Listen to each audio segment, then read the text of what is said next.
welcome back. Hope you enjoyed your break. We're going to follow this morning's discussion on the first signs of labour with what happens if labour doesn't start naturally.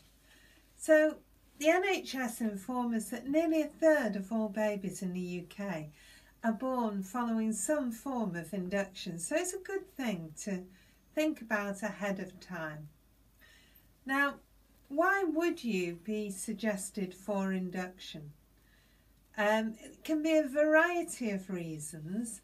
Very often it's because of concerns about baby's movements or a pre-existing health condition, concerns over either yours or your baby's health, or simply just because you've gone 10 to 14 days past your due date.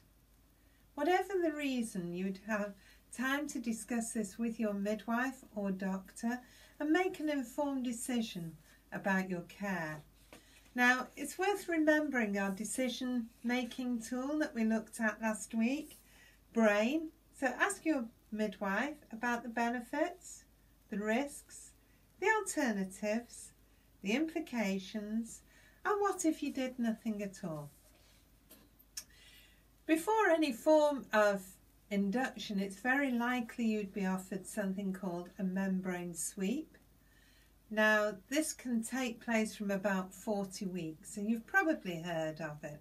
It's quite a simple procedure, usually carried out by the community midwife, and she would simply insert a finger into the cervix and with a sweeping circular movement would attempt to separate the membrane sac from the neck of the womb or cervix, thus releasing the hormone prostaglandin and hopefully sending you into labour. If this doesn't work, it could be repeated about 48 hours later. Now, other forms of induction could include going into hospital and being monitored and then having a ProPess, a small pessary, looks a bit like a small flat tampon, inserted at the neck of the womb, just behind the neck of the womb. Now, this stays in place for about 24 hours and again releases the hormone prostaglandin. And hopefully that will soften your cervix enough to have your waters broken. If this still doesn't work, then a tablet, a Prostin tablet, may be inserted in a similar position, and this stays in place and dissolves over the next 6 hours. And again, this can be repeated if it's not successful.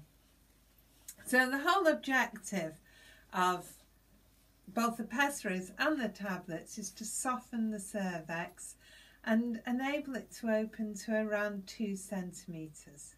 Now, this is enough for a midwife to insert a small plastic hook, and this simply pops the membrane sac and allows the waters to run free.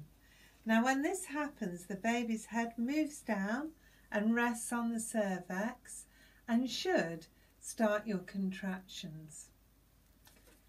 If contractions didn't start after a few hours, you would then be offered an oxytocin drip or a syntocin infusion. Now, this is an artificial hormone and it will start your contractions very slowly at first, building up till they're strong and regular. And at all this point, your baby and yourself had been monitored and you'd be looked after by a one-to-one midwife. It's important to remember at any point in the induction process, your body can go into labour itself, it can start its contractions, or your waters could break without having to be artificially ruptured. Okay, so a lot of information there. Just give you a moment to digest all that and ask if there's any questions. No? Nobody any questions? If you want to do any further reading, I can suggest some for you. It's also useful to have a look at both the NCT and the NHS website. Have a lot of really useful information on membrane sweeps and the induction process. Okay, so now can I pop you into smaller groups in breakout rooms and you can have a chat about how all that feels.